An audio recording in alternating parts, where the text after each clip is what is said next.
Bryce, what are you doing? Trying to, game. What? This game is really hard. Pac-Man? Yeah. Dude, you're supposed to be playing the game for next week's episode of Arcade Bookshop. I mean, I will. I'm really close to beating this. Right. And what about the book? Huh? We're supposed to finish a book for the podcast too? Oh yeah, I finished that last week. Yes! Oh, did you finally beat it? Uh-huh. The first level. Oh boy. Listen up now, we're gonna leave on. Get ready for Arcade Bookshop. With your ball, we play a game, check it out. Don't be lame, listen up now. We're gonna leave on. Get ready for Arcade Bookshop. You can listen to new episodes of Arcade Bookshop every other Monday on Spotify, Apple Podcasts, YouTube, or wherever you get your pods. You'll always find us with a controller in one hand and a book in the other.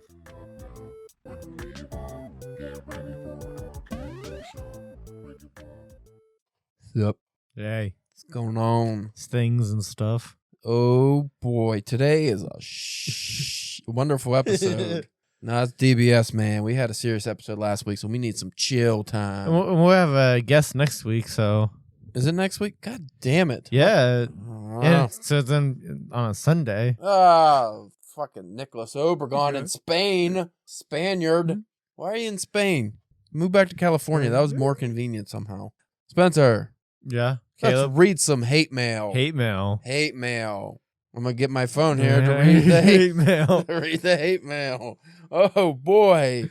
Now, is this a hate mail from other people, or is this just the hate mail you write to yourself? It doesn't matter. No, this is from other people. This is from our faithful listeners Oh, yeah. that hate our stuff. Or maybe they just have constructive criticism. Let's find out. So this first one, Spencer, love the podcast. Oh, Hate the name. okay. Hate the intro music. Oh, yeah? Hate the topics. And hate the host. But he loves the podcast. Ewan McGregor. Ah, I don't know. that's I weird. don't know why he doesn't like us. This other one just says, play more video games. I don't. Arcade Bookshop. Bryce. I don't think we need to listen to that one. uh, That one has its own separate motives. and this last one just says, too smart. Too smart? Jesus. Yeah. Too smart. And that ends with this feature of fake hate mail. I didn't plan an intro. I just got a rejection letter right before we got on air. Like as soon as we opened up the laptop. Right after your big author signing, I got one that I was very hopeful for. And then the last couple of weeks, I realized was dwindling fast with the amount of submissions. And now I'm exactly where I was before. Yeah. Just, I don't know. What am I going to do? But you got another decent story though. Yeah, I got to figure out what to do with it, though, because it was a theme specific, not Pacific like the ocean. Theme specific, and I hate that. It's the only problem when you write for any of these like magazines or anthologies that are theme specific. If you don't get accepted, what do you do with the story? Yeah. I mean, mine is still a horror story, so it could be submitted to a horror publication, I guess. Actually, maybe, what were we looking at earlier? We saw one that was 5,000 words, I think, right? Was the max. So Yeah. I might be able to submit to that Yeah. instead of doing all the dumb shit. I was trying to find an old story or trying to rush to finish another story. I'll just submit that. Yeah. Fuck it, why not? And then what if I get paid $500? There you go. Because that one's 10 cents a word. All right, I just reject it again. Again. I mean, how many rejections have I gotten this year, Spencer? You know what? 10. We'll cover that in the episode because today you're going to be excited. We're going to go over some DPW history. Oh, wow. Topics. Some listeners jump aboard and they don't even know what DPW I was going to is. say, you're just going to go to your podcast app and just randomly throw down to different episodes. And Maybe I will. That might be a good idea. But anyway, folks, stick around after these brief messages from our sponsors, Squarespace, Manscaped. Who are the other ones? Dollar Fleshlights. Shave Club, Fleshlight, Arcade Bookshop. Oh. I wonder if Bryce would get upset if I did get real raunchy like sponsors and always stuck his ad in the Arcade Bookshop ad in the middle of it. It would just be like, fleshlights, and ass lube, and then he's sandwiched in the middle. Just, listen to Arcade Bookshop, an upbeat podcast about video games and their literary counterparts. Like, oh man, I don't know. It makes me want to buy butt lube. Like, people think that they listen to the podcast and they just can't stop thinking about lube. And say, what would be better in the beginning or just at the tail end, like, butt lube and masturbating tools and da-da-da, and then on the Arcade Bookshop, like, and then you can listen to this while you use them. I don't think he'd appreciate that, or maybe he'd love it. I don't know. I'll have to ask him.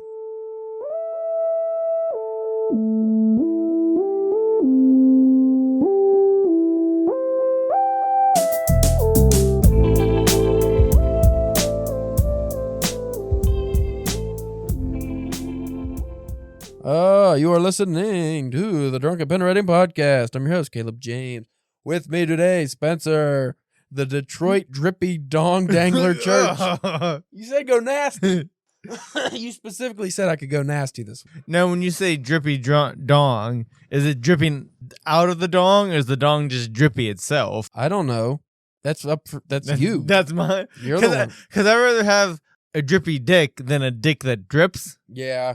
By the way, Dr. Capillari was on last week, and at the end I made the fucking shitty OnlyFans joke, and he's like a pastor of 16 years, and it was a very serious conversation. I actually deleted that. I deleted that in post, not because of the raunchiness or anything. It's because I fumbled the words, and it sounded dumb. I was like, Spencer, fans, OnlyFans, the soothsayer of Sackascoot.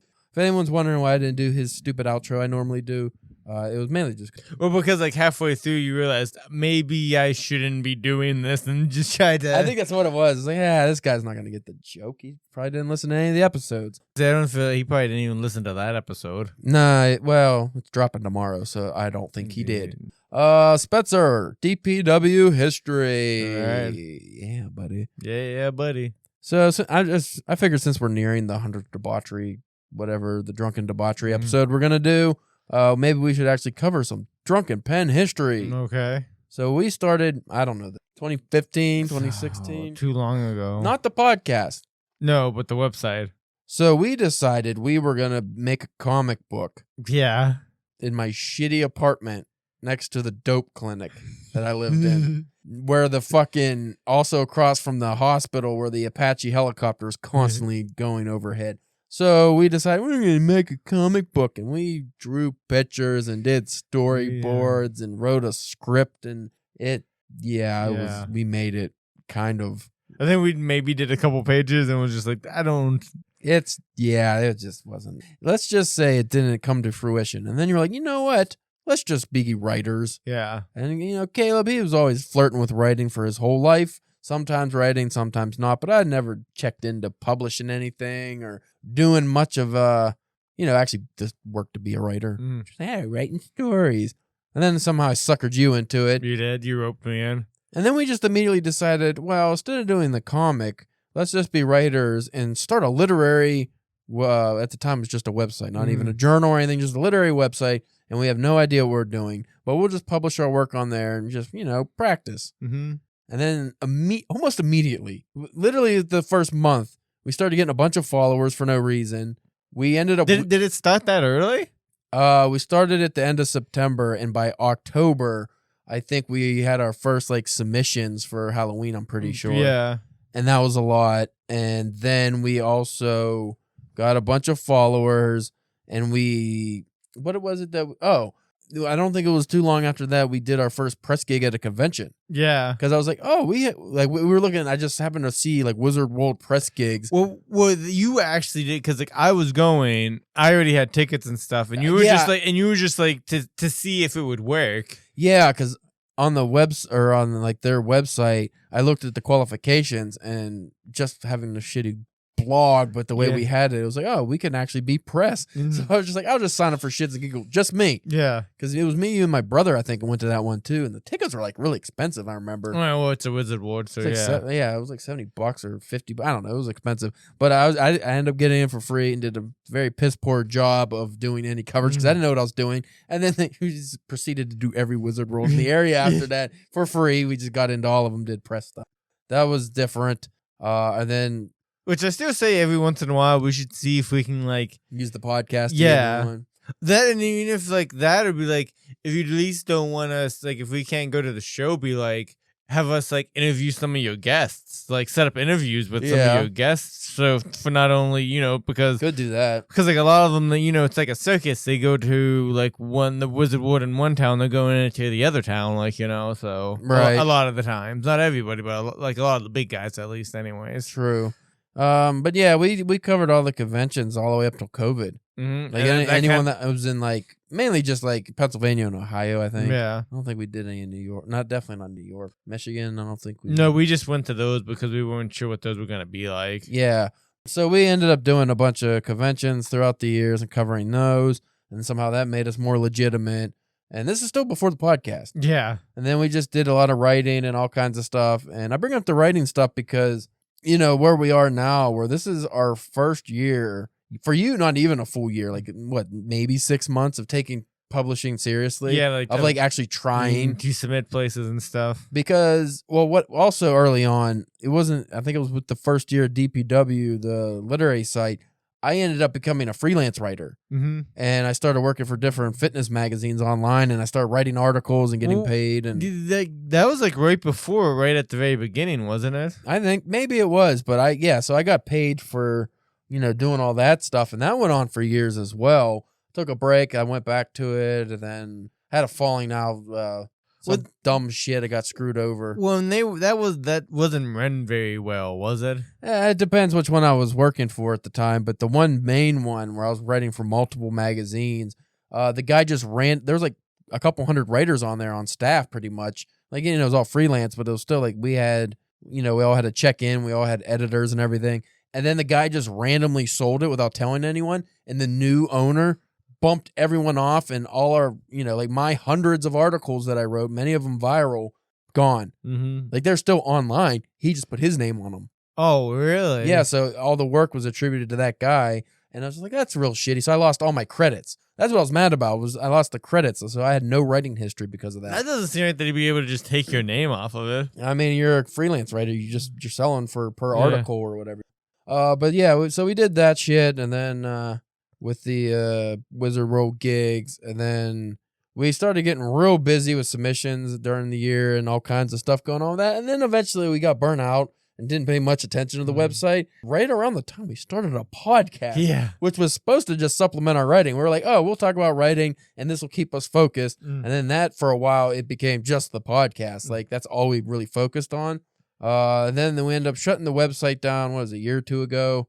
Then all of a After sudden, some bullshit. yeah, we had some bullshit with that. I mean, we did an episode where we talked about that. You can check it out. But a lot of people were disappointed that we shut down, actually. But also, it's like, I didn't want to do the work anymore. It was too much. Yeah, especially you, because you did a heavy lifting on a lot of like the editing for the submissions and chat. I mean, you would send me some stories like, hey, check these out. Do you think they're good enough? But like, I mean, we were getting like hundreds of submissions sometimes. I was like, especially during October, like, yeah, it was getting ridiculous. Well, you know what you glossed over, Caleb, though, when you're especially of the early years of the website, and I think it's out of spite because you're jealous. Space War story? No, fucking the top 10 like strongest fucking shitty article that I did. I got thousands upon thousands of reviews or views. And multiple comments to the point to where like, dude, they had nerds fighting. Yeah. That thing had like 10 million views by the fucking time I just decided to make it private after I don't know how many years. Yeah, it was like a top 10, I don't know, strongest superheroes or something dumb.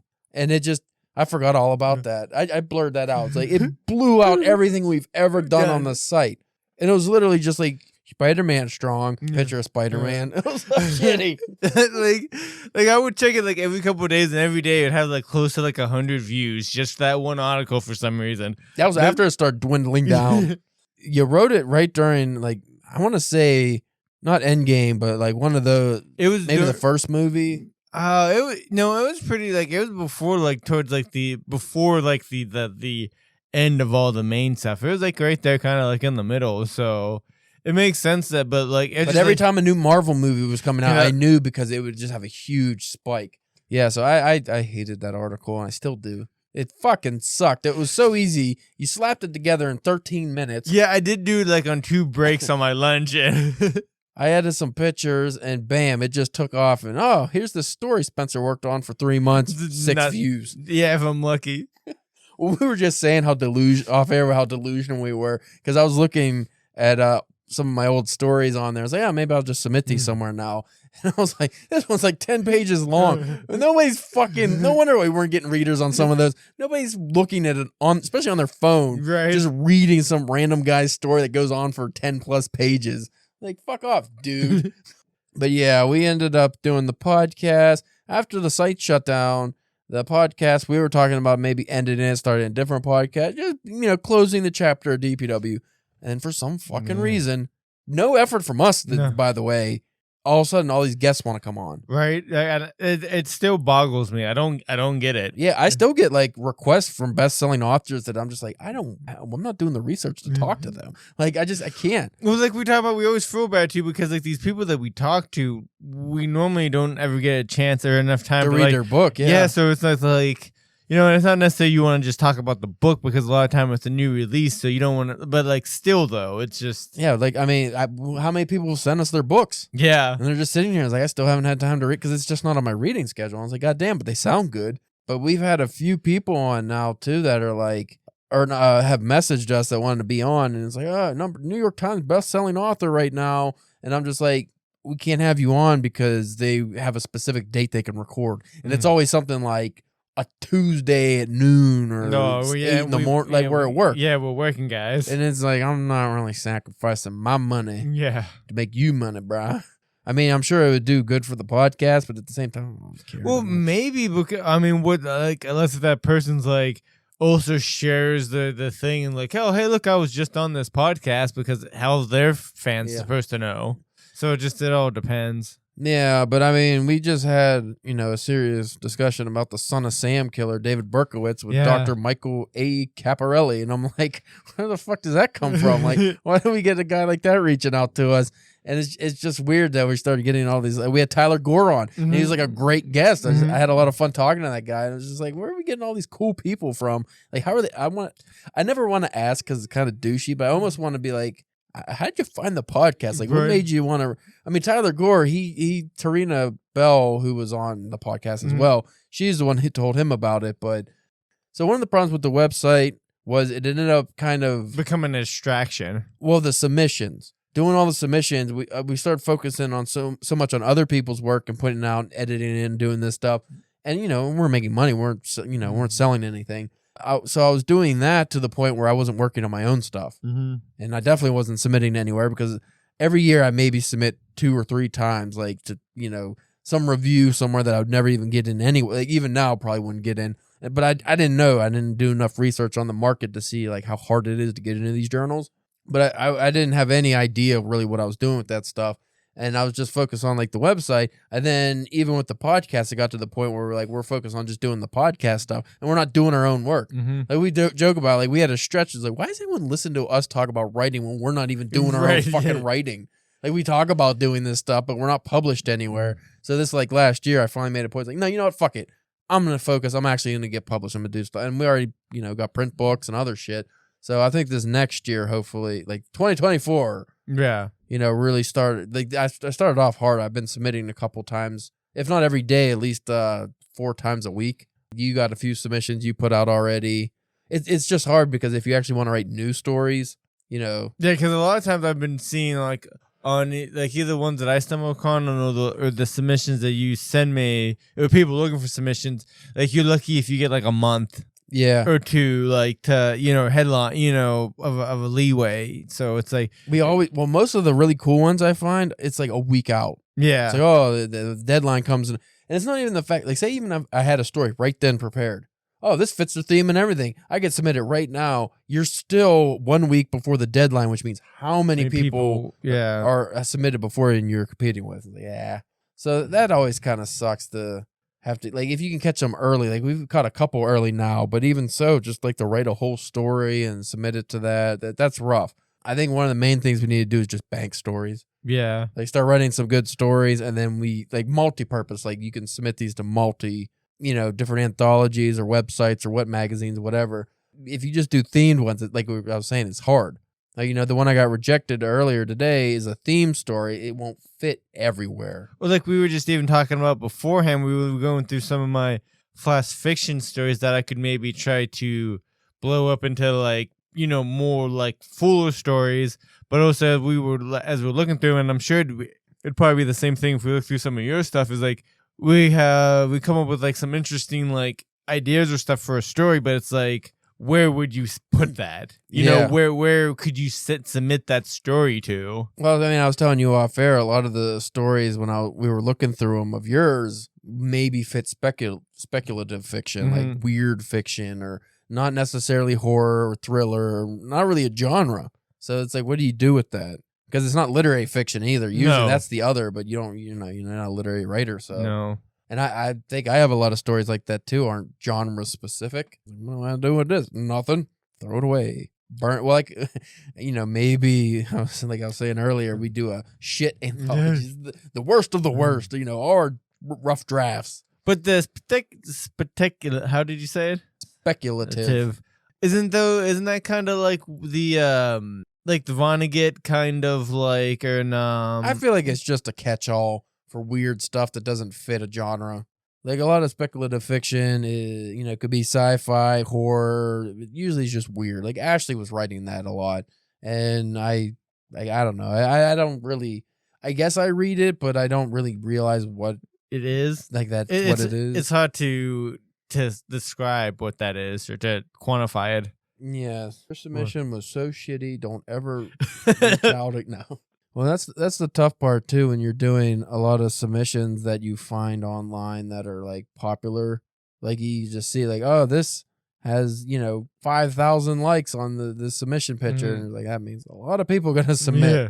Well, like that Taco Bell Quarterly I got rejected from. They fucking were posting how many people submitted, and like thousands, right? Yeah, like more than that. I got down to like the top 1,500. Like that was after narrowing it down. Like most places are lucky if they could get 1,000 submissions on something. And that place was because they pay $100 a story. I mean that's pretty impressive in itself that you was able to get down. Yeah. That make it down that low before hearing back from them. Yeah, but I am tired of getting shit canned. I want to need some good news.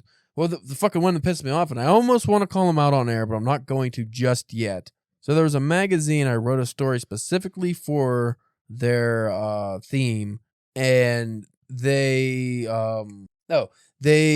emailed, or I did my submission. It was an email submission, and I didn't hear anything back. Mm-hmm. But they had a deadline, but they didn't have like, oh, we'll reach, get back to you by this time or anything. So deadline came and went and stuff, and my submission just sitting there. It's been like a month, and then they started posting all this pre-order stuff about the book. Yeah, like you could pre-order the book now. I'm like, so am I just not accepted or rejected or what? You're just never going to get back? And on one of the updates they posted about the pre-orders, there's a couple other writers who are like, hey, does that mean it's done? Like, we didn't hear anything. And he's like, a bunch of people just didn't hear anything. How fucking unprofessional was that? You're just not going to tell them they're rejected? Or yeah. I guess I would understand for like the New Yorker, right? They can't respond to everyone. But like, that's not, it was like a little. But even that, you think they would have like the generic, this is the same rejection that goes out to everybody. Copy and paste. Take a day. Sorry, it wasn't right for us. Good luck elsewhere. Copy paste. Copy paste. I mean, we both got that from the fuck was that? It rejected us. It was a zine. It was like a horror zine. Yeah, we literally got it like minutes apart, word for word. Yeah, rejection. Like fuck you. I hate that. Bryce got the worst one today. Oh really? I'm actually gonna have to bring it up. Maybe this is what I saw. You saw that you were reading earlier. I'm not gonna shame a name here. I should, but it didn't happen to me. So I guess he said they emailed him. He didn't send me the first one. They emailed him. They lost his poem. It's like, okay, lost his submission. I mean, it happens. It can happen. Yeah, just accidentally deleted it or went in the trash, spam, whatever. But then they responded later. I think he said just like not too long. Oh yeah, he said 2 minutes later. So they said, oh sorry, we lost your poems. 2 minutes later, they message him. Dear Bryce, my apologies for my previous email. I didn't see that you had already resent your email. Thank you for submitting to blah, blah, blah. We read your poems with interest, but decided they do not meet our current needs. Your submission was read with care and appreciation, and we thank you for the honor of considering. You rejected it in 2 fucking minutes. What do you mean it was read with fucking care and appreciation? I mean, it's a poem, but still, like, yeah, it'd take a little bit more time. If you're considering, like, With care. read it with care and appreciation. Ooh, I'm really studying. Up 2 minutes up. Fucking rejected. That's horseshit. If somebody sent me that, I would. He's had a couple weird ones. He had another one where they sent him, and I think it was. I don't know if he went to like the next round of some, like, it was one of those ones where it's like a tiered thing. So you went to the next round, or we're considering your work, something like that. But like when they emailed him, they got the poem's name right, but I think they called him like Janelle or something. Like, they just gave him the wrong name. It's like, what the fuck? I'm not even anything close. I would be offended. Like I can see if it was, name's Bryce and they like went with Bruce or something, like something close. It was some lady. I hope he doesn't get mad if he put his business out there, but I just thought those were atrocious instances of unprofessionalism. Yeah, because it's messed up because like they tried to make it sound like, other than just being like, yeah, it wasn't not a fit, or You got a good, 2 minute. Well, after 2 minutes, you get a copy and paste reply. Yeah, That's basically what that was. It's like they didn't read his fucking poems. They didn't care. I've read some of his poems. It takes longer than 2 minutes just to read them, let alone understand them. Like if you're really reading it, like they didn't fuck. So it's like, I hope he didn't have to pay a fee for that. Oh, that would suck. Because that's what drives me nuts is some of these ones where I get I pay $5 or something and I get to wait 6 months to just get, sorry, No, not a fit. not fit team. Doesn't even say Editor. Doesn't even a name. Not even the name of the publication team. Like not even like the Black Warrior Review team. No, just team. Just meh. No best regards. No sincerely. Just meh. Just an email says no. Just DNR. Do not reply. It's like you guys, you fucking, you suck. That was the worst thing I'd rather get that. Like if somebody was like, that was the worst thing I ever read. I hate you and I hope you die a horrible death. I'd be like, he felt something. Like, Yeah. That's always my goal, to make someone feel something, even if it's disgust. As long as they feel something. Anger. Yeah. Anyway, that's enough. We didn't really go over the history too much, DPW, but we talked about writing, kind of. A little bit. We are currently doing submissions. We went over some today. We'll probably do some more later. If you go on the Instagram, Spencer did his first author signing. Yeah, right here in the studio. It was in the studio, One but he book. signed some books. He signed some books that he's in. One book that he's book. in, but there's more books. But it's the same book. But it's copies of book. Multiple copies of of the same book. I'm a little upset. Not upset, disappointed because there was a problem with the shipping for the Horoscope Volume 4 that I'm in. Though I did see like a release date. Is that No, it's released on February 20th. You can still get it. The issue was like the hardbacks. yeah? You can get the so that was paperbacks for are the fine, softcover, yeah. Okay. But the hardbacks, those really nice hardcovers, they're really cool. She sends those out for the contributor copy. And then like for the volume 3 I was in, I ordered like, I don't know, 4 or 5 of the hardcovers to give to people. Right. And I wanted to put an order in again to do the same thing, but it was like a 7-week shipping delivery bullshit for some reason. I don't know, something with Amazon or whoever. I don't know who her printer is, but I have to wait. Like all of us have to wait till like March if we want that. She offered if you want the paperback. I was like, no. Yeah, I want the hardback. I want that hard. Wait. What? Huh? Yeah, that's right. Okay. Thank you for listening. That was a new update from DPW. We do have Nicholas Obregon coming on, and we'll probably drink and talk about Haruki Murakami, actually. Yeah. Nothing, all the cool shit he's doing. Nah, we ain't gonna talk about that. We're gonna talk about Haruki Murakami and his grievances. We talk about what the guest wants to talk about. I think that's why people like our show, because we talk about what the guests want to talk about. You can follow us at DPW Podcast on X, Instagram, Facebook, and YouTube. You can check out my writing stuff at calebjamesk.com. And you can hit up Spencer on his OnlyFans. He is the Detroit Drippy Dong Dipper. Some Dangler. Dick Dangler? I said Dong. Yeah. I could have went. Dick. I didn't go Dick. No. I went family. The one time friendly. you didn't go dick. Hey, you nasty.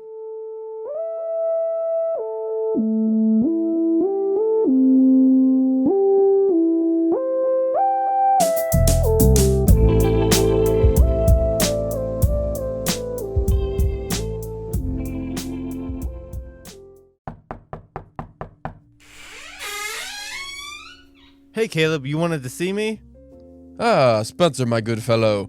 I've been expecting you. Yeah, so did you want something or Want? Goodness no. Require. require? Yes. I require your services for the briefest of moments. Okay. Surely you can see the predicament I'm in. Well, actually, no, I can't. I lost my glasses at the pub last night. A pub, you say? Surely you can't be serious. As serious as a fought during a recto exam. And stop calling me Shirley. Rightio. Anyway, if your spectacles were affixed upon your face, you'd see that I, the host of the most prodigious writing and books podcast in the business, has been immobilized by a rather substantial stack of fallen folios. What? My to-read pile finally fell on me while I was taking a nap. But you're on a podcast table. I hardly see how that matters. And you're naked. I hardly see how that matters. Dude, your hairy ass is touching my drink coaster. I hardly see how that matters. It matters to me. Can you just unbury me? No way. Your reckless reading got you into this mess. Blockhead! Wait! Don't go! There's a copy of War and Peace wedged in my taint. Spencer! Can you at least leave me a bottle of whiskey? Hello? Can't get enough drunken nonsense? Listen to new episodes of the Drunken Pen Writing Podcast every Tuesday wherever you get your pods.